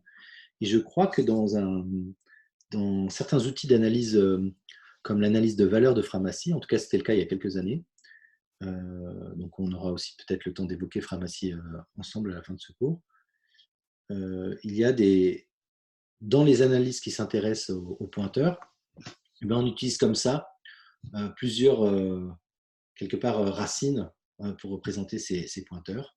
On peut en traiter un certain nombre, et puis au-delà de ça, on perd l'information. Très bien. Eh bien, passons maintenant à ce dernier domaine abstrait, les non relationnels, les intervalles, qui est l'élément abstrait un peu phare. Disons qu'il est très simple, il a un coût très très raisonnable, et c'est l'essentiel des analyses. Quand on parle d'interprètes abstraits comme Astrée ou ICOS, finalement, la plupart des calculs se font avec le domaine des intervalles. Les domaines abstraits relationnels, plus coûteux, vont être utilisés de façon très locale pour regagner en précision. Mais voilà, les intervalles passent bien à l'échelle et c'est intéressant comme analyse. Alors, le tri des intervalles, donc D dièse est ici, représente ici des ensembles d'intervalles, intervalles d'entiers dans notre cas. L'inclusion d'intervalles, ben, c'est l'inclusion en comparant l'inclusion des bornes. Et on a une infinité d'éléments. Ici, on a choisi de faire des intervalles mathématiques, mais on pourrait représenter des intervalles finis avec minint et maxint. C'est à vous de voir, en suivant le contexte. Donc, on a une infinité de valeurs et on peut vérifier la correction par rapport à l'ordre. Alors là, la concrétisation est vraiment naturelle. La concrétisation d'un intervalle, c'est l'ensemble des entiers qu'il contient. Et c'est correct par rapport à l'ordre sur l'inclusion ensembliste. Est-ce qu'on a une correspondance de Galois? Chaque sous-ensemble de partie de Z peut être représenté par le plus petit intervalle qui le contient, en prenant comme borne le plus petit élément, comme borne min et comme borne max le plus grand élément de S, et en renvoyant bottom si S est vide. Alors il faudrait peut-être ajouter, si S est infini, je ne sais pas, vous prenez l'ensemble des nombres premiers, peut-être que pour le max, il faut dire qu'il y a plus l'infini aussi en plus, à voir comment le définir proprement dans ce cas-là. Mais en pratique, nous, on appliquera alpha que sur des constantes, des choses qui apparaissent dans le programme. Donc, on n'a pas forcément besoin de se préoccuper de ces arguments qui seraient non dénombrables, ou infinis plutôt. Voilà. Mais en théorie, il faut le traiter pour pouvoir argumenter l'existence d'une correspondance de Galois. Donc, même chose que tout à l'heure. Qu'est-ce qu'une constante? C'est l'abstraction du singleton, c'est l'intervalle NN. Random, alors là, c'est vraiment direct, vous avez le même intervalle. Et le plus, c'est ce qui s'appelle l'arithmétique d'intervalle. Donc, c'est le plus petit intervalle qui contient les solutions d'une somme avec un élément dans le premier intervalle X, un élément dans le second intervalle Y. Et finalement, ça revient uniquement à sommer les bornes dans le même sens. Donc, les seconds exercices pour vous, c'est vous pouvez vous renseigner sur l'arithmétique d'intervalle ou faire vous-même les calculs sur papier, c'est très simple. Mais voilà, c'est un exercice, c'est bien en tout cas, si soit vous les connaissez déjà, vous allez les écrire tout de suite, soit vous ne les connaissez pas, ça ne vous prendra pas beaucoup de temps et c'est bien pour votre culture de savoir ce que c'est que la soustraction d'intervalle, l'arithmétique d'intervalle, la multiplication d'intervalle, et pourquoi pas la division d'intervalles entiers. Voilà, donc reprenons notre exemple. Les équations sémantiques sont légèrement modifiées, puisque chaque fois l'élément abstrait change un petit peu. Donc random de 0,12, ça devient l'intervalle 0,12, si j'arrive à le sélectionner. Non, je n'arrive pas. Bon, tant pis. Y reçoit 42, c'est l'intervalle 42-42. Y reçoit Y plus 4, c'est plus abstrait 4-4. Toutes les constantes, finalement, deviennent des singletons comme ça, de 2. Pour la garde, on est précis cette fois-ci, puisqu'on peut faire l'intersection de n'importe quel intervalle avec l'intervalle 1 plus l'infini. Et ici, avec l'intervalle moins l'infini, 0. Très bien, allons-y. On commence par bottom partout, comme d'habitude, et on avance. Donc, je passe un peu plus vite, parce que vous êtes maintenant à l'aise avec ces choses-là. Au point de programme 2, au début, pas grand-chose à dire, puisque on va faire... J'ai noté avec des accolades le singleton 42-42, intervalle 42-42 qui correspond au singleton 42. Donc là, c'est bien 0,12,42, ce qui vient du point de programme 1, union avec le point de programme 4 qui vaut top-top, mise à jour. Donc, on a bien ça, union bottom-bottom, ça nous donne le premier argument. On propage. Voilà, si vous voyez, on passe de 2 à 3 en imposant que x soit strictement positif. Donc, comme on est sur des représentations d'entiers, on pourra grignoter le 0 de l'intervalle 0,12. Ça va nous donner 1,12. On ne touche pas y. Après, on va soustraire 2 à x en arithmétique d'intervalle 1,12 moins 2, ça nous donne moins 1,10. On va appliquer moins 2 à chaque garde. C'est comme décaler finalement l'intervalle. Et après, au point de programme 5, on va imposer que notre point de programme 2, qui était 0,1242, ait un x qui soit négatif ou nul. Donc on aura le singleton 0 et le singleton 42. On n'a pas encore atteint le point fixe, puisque cet élément R1 est plus grand que l'élément R0. Donc on ne peut pas conclure en aucun cas. Et on continue. Donc voilà. Ici, c'est là que c'est plus intéressant. On va dire qu'au point de programme 2, on a ce qui vient du point de programme 1 mis à jour avec y égale 42, c'est l'élément qu'on avait avant. Union avec ce qu'on avait au point de programme 4, si j'arrive à le sélectionner. Non, c'est difficile. Ah, non, j'arrive pas. Au point de programme 4, ce petit bout-là, dans lequel on incrémente y de 4. Donc si vous incrémentez 42 de 4, ça va vous donner le singleton 46. Et l'union de moins 1,10 avec 0,12, ça va vous donner moins 1,12, c'est ce que vous avez là. Et l'union du singleton 42 avec le singleton 46, c'est le plus petit intervalle qui contient 42, 42, 46, 46, c'est l'intervalle 42, 46. Donc c'est ce qu'on obtient ici, en rouge. On continue. Donc ici, vous allez encore grignoter tout ce qui est inférieur ou égal à 0 sur votre intervalle x. Y est laissé intouché. On décale de 2 notre x, donc ça n'a pas bougé. Et on fait l'intersection ici avec négatif ou nul. Donc on avait maintenant moins 1,12, intersection avec moins l'infini 0, ça nous donne moins 1,0, 42, 46. Et il faudrait continuer. Alors ça va mettre longtemps parce que si jamais ça termine, parce que on n'a aucune garantie pour l'instant que ça termine. Si vous regardez, là, à chaque fois, vous allez prendre 4 à chaque tour de boucle sur Y, donc ça risque de mettre un peu de temps. Donc, est-ce que c'est correct déjà? Ben oui, si on regarde les itérés un par un, chaque itéré est bien une surapproximation correcte de l'itéré de notre algorithme dans le concret. Donc oui, ce serait correct. Ce serait plus intéressant d'avoir le point fixe et la correction du point fixe, mais bon. Et en général, ça ne termine pas. L'argument qu'on avait utilisé précédemment de l'absence de chaîne strictement croissante infinie, là, on ne peut plus l'appliquer, puisqu'il est possible de construire cette chaîne croissante infinie. Bah, typiquement, c'est votre boucle while true avec x++. On va partir avec 0, 0, 0, 1, 0, 2, 0, 3, 0, 4. Ça ne va jamais s'arrêter. Alors, quand on fait l'interprétation abstraite, on choisit disons que c'est une méthode qui nous permet aussi de gérer des systèmes ou des ensembles avec un nombre infini d'éléments. On peut par exemple analyser une boucle while true. On peut manipuler des domaines qui contiendraient un nombre infini d'éléments, mais on va faire ça de façon abstraite. Donc, quelque part, on a envie de gérer un peu de la même façon quelque chose qui mettrait un temps très très long à converger, comme cette boucle-là, pourquoi pas, peut-être qu'elle converge, ou quelque chose qui ne convergerait pas, qui mettrait un temps infini. Et donc, on veut se donner les moyens en un nombre fini, raisonnable d'itérations, dans l'abstrait, de représenter ces choses qui se passent dans le concret. Donc, il faut qu'on introduise quelque chose d'autre. Ce quelque chose d'autre, ça s'appelle l'accélération de convergence, ou widening en anglais, l'élargissement.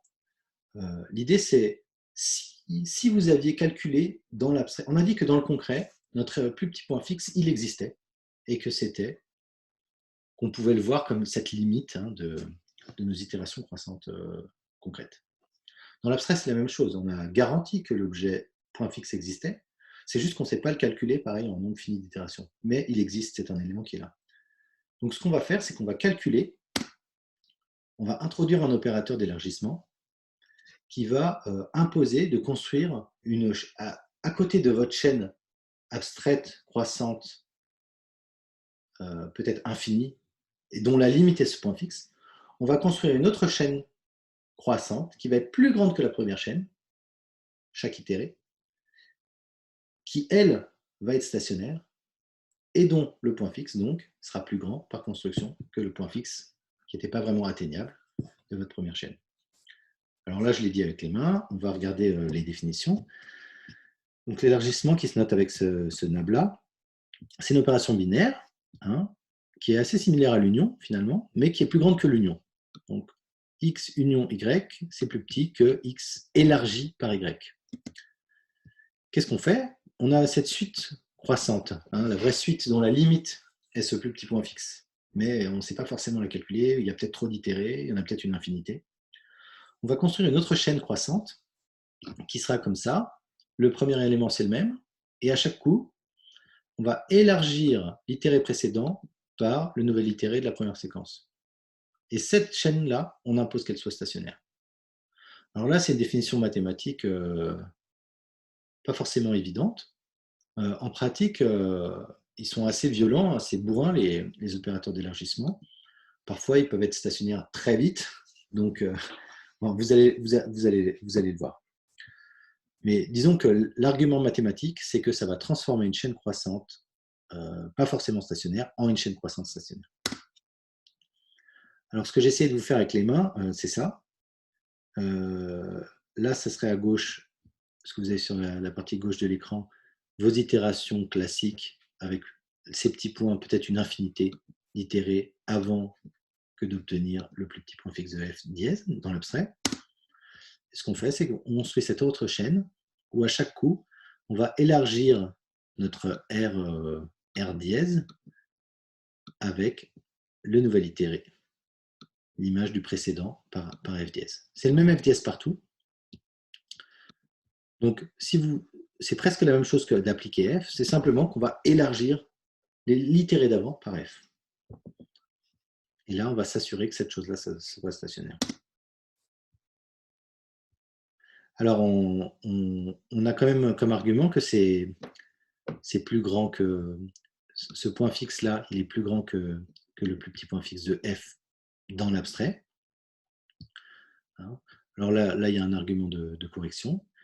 Mais suivant le nabla, l'opérateur d'élargissement que vous utilisez, ça sera plus ou moins violent. C'est-à-dire que vous pourrez être vraiment, vraiment plus gros que le plus petit point fixe. Par exemple, à top. Donc, c'est une opération qui mathématiquement est bien définie et jolie. En pratique, ça dépend beaucoup de ce que vous utilisez comme élargissement et ça pourra ça introduit beaucoup de pertes de précision dans les calculs. Donc, un exemple d'élargissement sur les intervalles, c'est de s'intéresser, et d'une façon générale, c'est un principe assez classique, on va dégager, retirer les choses qui ne sont pas stables. Donc, si on regarde les bornes de l'intervalle, on va regarder l'itéré d'après, et on va regarder quel côté, quelle borne est stable et quelle borne n'est pas stable. Donc ça apparaît par exemple sur des compteurs. Vous avez un compteur qui part à 0 et qui avance comme ça, 1, 2, 3. Oh, la partie gauche, la borne 1, elle ne bouge pas, c'est toujours 0. Donc ça serait dommage de la jeter, de la faire grossir. Par contre, la borne 1, 2, 3, peut-être qu'on n'a pas envie d'attendre. Si on est dans un while true, ça ne vaut pas le coup d'attendre. Donc peut-être qu'on peut aller directement à plus l'infini. Violent, mais efficace. Donc voilà une définition. Donc vous allez, quand vous avez x dièse élargi par y dièse, je le dis bien comme ça parce que le sens joue, hein, ce n'est pas un opérateur qui est symétrique comme l'union, c'est vraiment l'itéré d'avant, le membre gauche, le premier argument, x, qui est élargi par le nouvel argument y. Donc si x était AB, que y c'est CD, mais que y il est inclus dans AB, hein, donc sa borne 1 fait plus grande que la borne 1 de x, et sa borne sup est plus petite que la borne sup de x, alors on ne bouge pas. On avait x, l'itéré d'après il a l'air plus petit, on garde x. Si par contre ça bouge un peu à droite, hein, la borne sup de y est plus grande que la borne sup de x, c'est le cas de notre compteur. On avait par exemple 0, 10, et on calcule 1, 11. Donc sur le 0, ça va, on ne l'a pas corrompu. Par contre, le 10, lui, il est devenu 11. Donc, c'est pas stable, on jette plus l'infini. Et on garde 0 plus l'infini. Donc c'est grossier, mais ça arrive vite à quelque chose de stationnaire. Parce qu'une fois qu'on aura ça, on ne va pas pouvoir aller plus loin. Donc voilà, 0, 2 élargi par 0, 1, ça va nous donner 0, 2. On n'a pas touché 0, 2. Par contre, dans l'autre sens, ça nous donnera 0 plus l'infini. Donc, ce n'est pas symétrique. Donc, troisième exercice, je vous invite à reprendre le calcul précédent. Et cette fois-ci, vous remplacez les équations sémantiques qu'on avait sur la gauche de l'écran. Hein. Donc, c'était ça, notre tête de boucle, c'était ça. C'était les étapes au point de programme 2. Ce que j'ai, c'est ce qui vient du point de programme 1 avec y qui vaut 42, union avec ce qui vient du point de programme 4 avec y qui vaut le y plus 4. Et maintenant, vous allez calculer ça et vous allez élargir l'itéré d'avant. Vous voyez la différence entre R2i plus 1 et R2i. Je vais vraiment élargir celui d'avant avec le nouvel itéré. Bon, il faut gérer le cas top. Il faut quand même que le cas top ne vous fasse pas sauter tout de suite à plus infini. Mais à part ça, c'est un peu l'idée de ce qu'on a vu. Donc, je vous laisse le faire. Ça va converger très vite. Et ça sera intéressant de voir ce que vous obtenez comme résultat. Donc, regardons sur un autre exemple. Donc encore plus simple. Donc là, il y a une unique trajectoire, c'est un programme déterministe. X vaut 12, tant que X est positif, on le décrémente, et voilà, on s'arrête. Donc ici, ce qu'on va faire, c'est que ça, c'est les équations sémantiques classiques au point de programme 1. Soit on vient du point de programme 0 et on met X à 12, 12 abstrait, hein, donc le singleton 12, 12 qui est représenté par l'intervalle 12, 12. Soit on vient du point de programme 2, dans lequel on a décrémenté X de 1. Donc quand je dis décrémenté, ça veut dire qu'on a fait un moins abstrait avec l'abstraction de 1, qui est l'intervalle 1. Mais au lieu d'écrire ça, comme c'est la tête de boucle, et qu'on n'élargit que aux têtes de boucle, parce que c'est là qu'on a des problèmes de convergence, on pourrait les mettre partout, mais on introduirait encore plus de bruit, et bien on va faire la même chose que ce qu'on vient de dire, c'est-à-dire qu'on va élargir l'itéré précédent avec cette nouvelle valeur. L'autre garde, là, c'est juste la... On n'a pas mis R2. Non, R2. On pourrait mettre R2.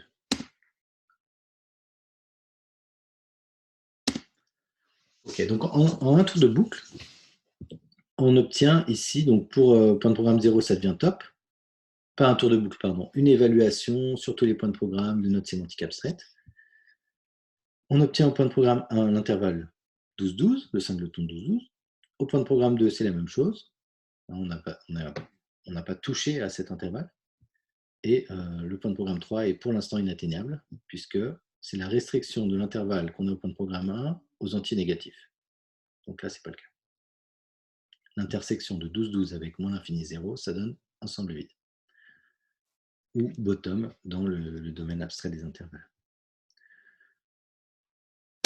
On calcule l'itéré d'après. Donc l'itéré d'après, donc au point de programme 0, c'est pareil. Au point de programme 1, c'est l'union de 12-12 avec 11-11. Ça va vous donner 11-12. D'accord ? Et je vais élargir 12-12 avec 11, 12. La borne droite à 12 reste stable, je la conserve. La borne gauche, je la jette. Je passe à moins l'infini. C'est l'opérateur abstrait de l'opérateur d'élargissement qu'on vient de définir. Donc mon moins l'infini 12, c'est ma nouvelle valeur pour le point de programme 1. Je la fais passer dans la garde pour aller au point de programme 2. Donc je vais restreindre moins l'infini 12 aux entiers strictement supérieurs à 0. Donc ça va être 1, 12. Et par contre, cette fois-ci, maintenant, le point de programme 3 est atteignable. Et je sais que c'est entre moins l'infini et 0. Je refais un tour de mon algorithme de calcul de points fixes et j'ai un point fixe. Alors là, on a obtenu un point fixe, donc on peut être satisfait, on sait qu'au point de programme 2, x est toujours entre 1 et 12. Par contre, c'est un peu frustrant parce que dans cet exemple extrêmement simple, on sait que x vaut 0 quand on est terminé. Alors que là, avec l'élargissement, on a convergé très vite. Hein. Si on avait utilisé l'autre algorithme, ça aurait peut-être mis un temps infini. Mais on a un moins l'infini 0 qui est extrêmement décevant. Donc, dernière étape, puis après on aura fini un peu avec les outils clés de l'interprétation abstraite, on va aller chercher à regagner de la précision. Donc l'idée, c'est que vous avez l'approche de base qui consiste à dire j'ai un domaine concret, un calcul de points fixes.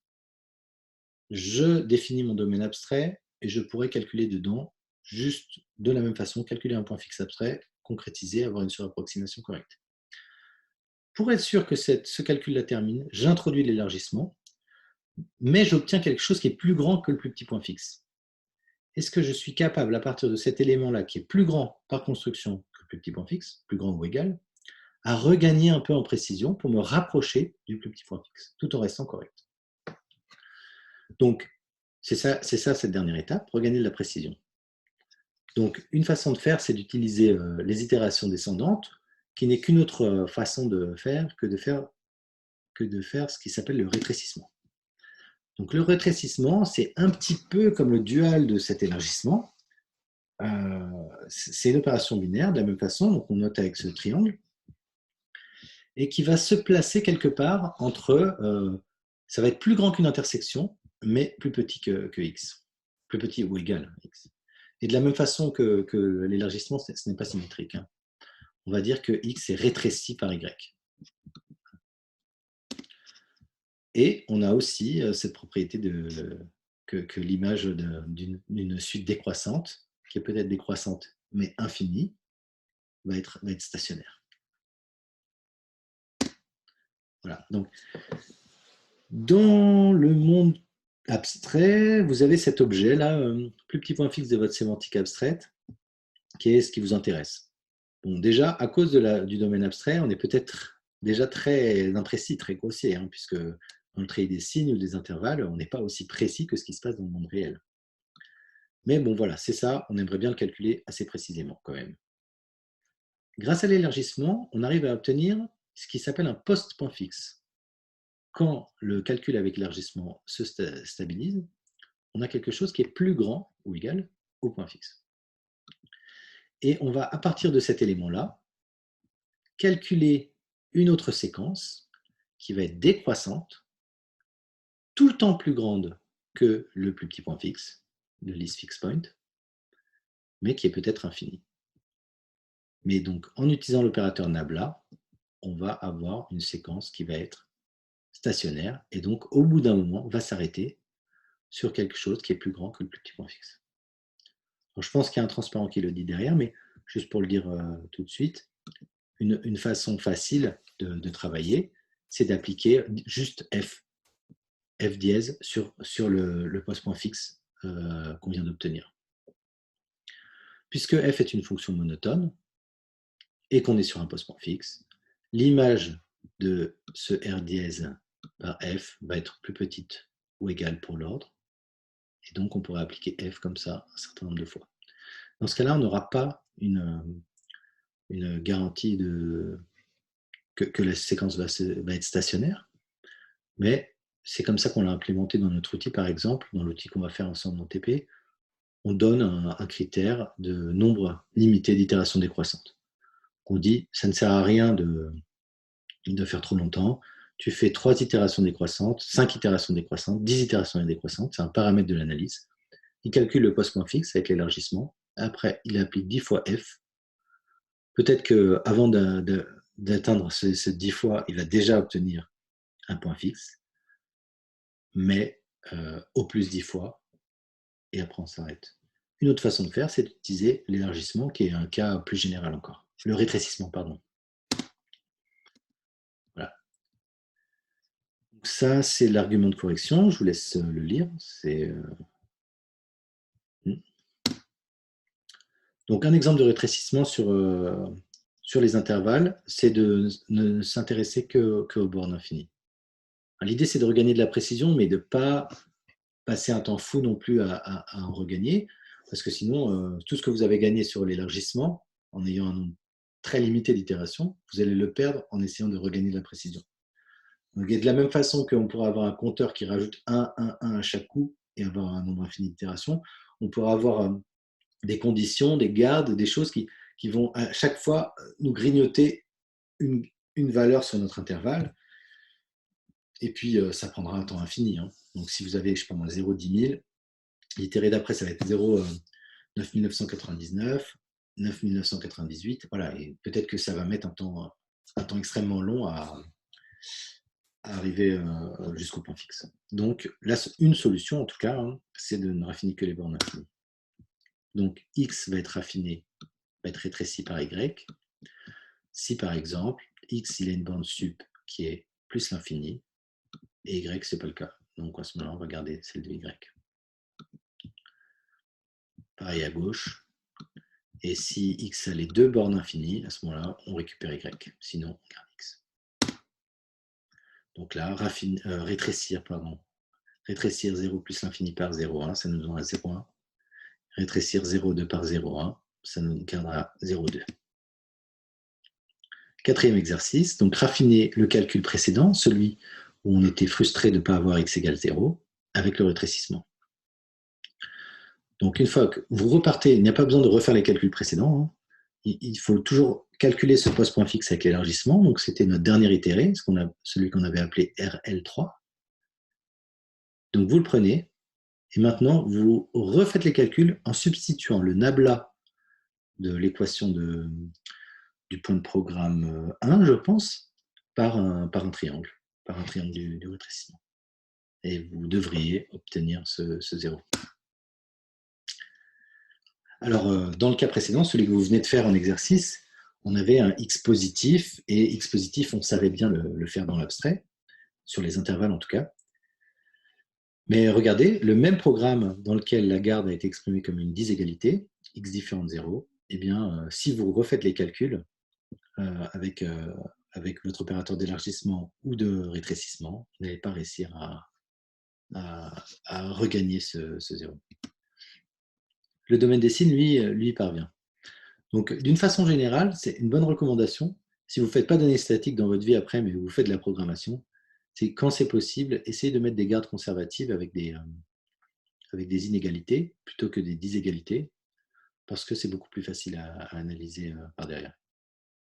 Et dans ce cas-là, on sait que x, quand il est différent de 0, c'est qu'il est positif, donc vous pouvez garder une garde positive. Donc, il y a différentes façons de gérer le problème. Soit on a un élargissement ou un rétrécissement un peu plus fin. Donc là, il y a toute une gamme d'implémentations différentes sur l'élargissement. On parle d'élargissement à seuil, par exemple, où on veut une suite qui soit ultimement stationnaire, mais elle n'est pas obligée d'être immédiatement stationnaire en passant tout de suite à plus l'infini. Donc on peut, par exemple, avoir une liste finie de constantes et sauter sur la constante immédiatement supérieure, et finalement aller à plus l'infini. Il y a plusieurs méthodes. Ou alors garder, c'est plus difficile à implémenter comme une pure fonction mathématique, mais avoir une fonction avec effet de bord qui stocke combien de fois on a fait des unions, on fait des vraies unions, et puis au bout d'un moment, on fera un vrai élargissement. Voilà, un élargissement avec délai. Il y a plusieurs façons de faire. Voilà. Mais quand même, toutes ces méthodes-là sont quand même très sensibles au seuil que vous avez pris. Donc, dans tous les cas, tout ce qu'on a vu ensemble pour l'instant, c'est des méthodes qui sont automatiques, correctes par construction, mais on n'a pas vraiment moyen de garantir, c'est un peu le côté négatif de la méthode, qu'on va avoir une certaine précision ou même garantir le temps du calcul. On sait qu'on a des suites qui vont terminer, qui vont générer ces séquences stationnaires. On sait que tout est correct par construction, que ce qu'on obtient à la fin comme post-point fixe est bien une surapproximation correcte du point fixe concret. Mais c'est très difficile de parler de temps de calcul global. Souvent, on compare les abstractions en parlant de la complexité des opérations élémentaires, comme ce plus, cette inclusion ensembliste, cette union. Mais on ne peut pas donner d'argument sur une borne sur sur le nombre d'itérés du point fixe. Et donc, voilà, c'est un peu les désagréments de la méthode. Bon, avec l'élargissement, ça converge quand même assez vite, et la méthode a pu être appliquée sur des très gros problèmes. Mais bon, voilà, c'est un peu une limite. Alors, on arrive à la fin de ce cours. D'habitude, je ne fais pas la partie analyse arrière en cours, je la laisse dans les transparents. Mais comme là, on est par vidéo, on peut passer encore un peu plus de temps. Ça servira après dans les TP, donc je vous invite à continuer d'écouter. Et sur le dernier transparent, il y a le rappel des exercices. Donc l'analyse arrière, pour essayer de la motiver, c'est de la motiver par les gardes. Notre traitement des gardes, pour l'instant, était quand même assez naïf. Ça ne marchait que si les gardes étaient une variable positive. Bon, ce qui quand même laisse de côté pas mal de gardes. Donc, comment on peut faire quand on a quelque chose de ce type-là, là, x-4 plus grand que 0, ou alors x plus grand que 4. Bon, on sait évaluer x-4, hein, ça nous donne un élément abstrait, mais l'évaluation d'une garde, c'est quand même l'idée, c'est de contraindre l'environnement abstrait associé pour qu'il respecte cette contrainte à x-4 positif. Donc, la solution, c'est d'utiliser une sémantique arrière des expressions en partant du résultat de l'expression. Donc, on va évaluer x-4 normalement, ça va nous donner un élément abstrait.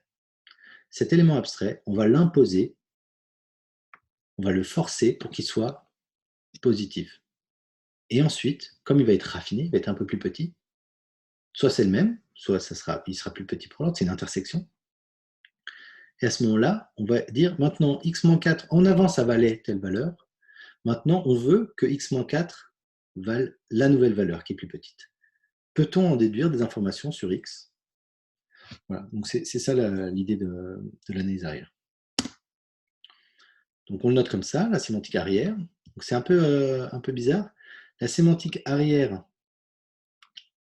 d'une expression, elle prend un environnement, elle prend une valeur cible et elle va renvoyer un environnement modifié. En pratique, l'environnement image sera plus petit que l'argument. Mais bon. Donc l'évaluation arrière d'une variable, c'est l'environnement ρ dans lequel la variable, on a imposé qu'elle soit en intersection avec R. D'accord ? Donc si elle était plus grande que R, on obtiendra R. Si on avait une information un peu différente, on fera l'intersection avec R et on récupérera ce qui est inclus dans les deux. L'évaluation arrière d'une constante, soit la constante, elle peut vérifier la propriété R. À ce moment-là, on ne va pas changer l'environnement. Si par contre on est en violation avec la propriété R, eh bien on renvoie bottom. Ce bottom va se propager. C'est une condition d'infaisabilité. Random, c'est de la même façon. Hein. Soit l'interprétation, l'évaluation en avant. Hein, donc là, c'est l'évaluation en avant avec le dièse sans la flèche vers le bas. En intersection avec R vaut bottom. Impossible. Donc on renvoie bottom. Sinon, on renvoie haut. Ça, c'est des constantes. Hein, c'est normal qu'elles ne modifient pas l'environnement. Mais par contre, elles pourraient détecter une incompatibilité et propager des bottoms. Et alors, c'est là que c'est plus intéressant. L'évaluation en arrière d'une expression arithmétique comme par exemple le plus, eh bien, on va évaluer, on va déjà devoir trouver la valeur de R1 et de R2 en faisant le plus arrière. Voilà. Donc, il nous faut un plus arrière, d'accord? Et le plus arrière, il va être paramétré par trois choses. L'environnement, attendez, je suis perdu. Donc, R, c'est notre cible, c'est ce qu'on veut imposer E1 plus E2 à valoir R. On évalue en avant E1 et E2, voilà. Et ça nous donne, et on va demander que cet élément abstrait, plus cet autre élément abstrait, valent R. Le résultat de ce plus abstrait, regardez, c'est une paire R1, R2. Et la paire R1, R2, ensuite, on va propager ça dans l'arbre de l'expression en imposant que l'expression de E1 d'en haut vale R1 et que l'expression de E2 d'en haut vale R2. Chacune de ces expressions va nous renvoyer un environnement mis à jour et on fait leur intersection. Voilà. Donc, quelques exemples. Donc, quand on est dans le domaine des signes et qu'on sait qu'on a fait la somme de deux nombres positifs et qu'on obtient un nombre négatif ou nul, donc chaque fois c'est positif ou nul, négatif ou nul, bien la seule solution, c'est d'imposer que x vale 0 et que y vale 0.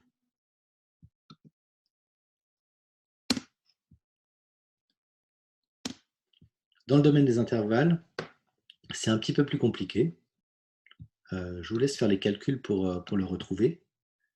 Mais si vous faites la somme d'un entier entre 0 et 2 avec un entier entre 3 et 8 et que vous voulez imposer que le résultat soit entre 4 et 7, en pratique, ça raffine la borne sup de la deuxième opérande.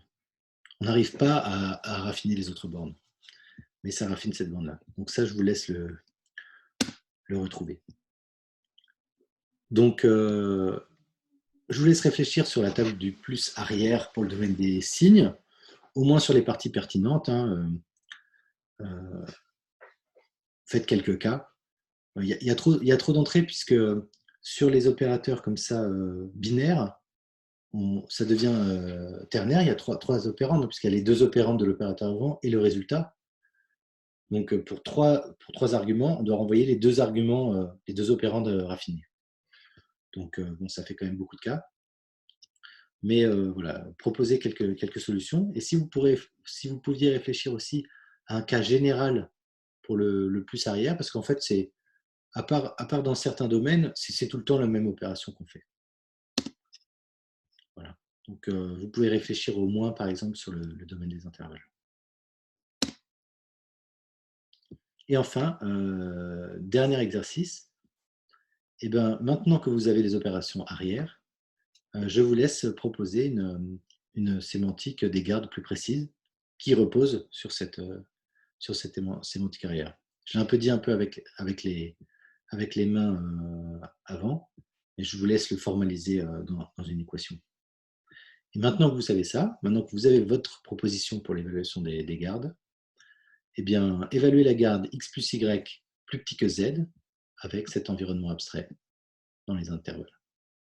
Donc normalement, l'évaluation de la garde devrait renvoyer un nouvel environnement abstrait ρ qui a x associé à un intervalle, à y à un intervalle et à z à un intervalle. Et normalement, ces intervalles doivent être plus petits ou égaux aux intervalles arguments. Voilà, donc on a terminé pour aujourd'hui. J'espère que j'étais assez clair. Donc il y a 6 exercices qui étaient un peu épars dans les slides. Je vous ai mis aussi, ici le résumé, la liste de ces exercices. C'est vraiment des petits exercices, il n'y a pas de difficulté particulière. Mais si vous les faites, ça vous permettra d'être sûr que vous avez bien compris les principes. Et je vais mettre sur la page web ou sur le Moodle les instructions sur comment on fonctionne pour échanger. Voilà, je vous remercie pour votre attention et à la prochaine.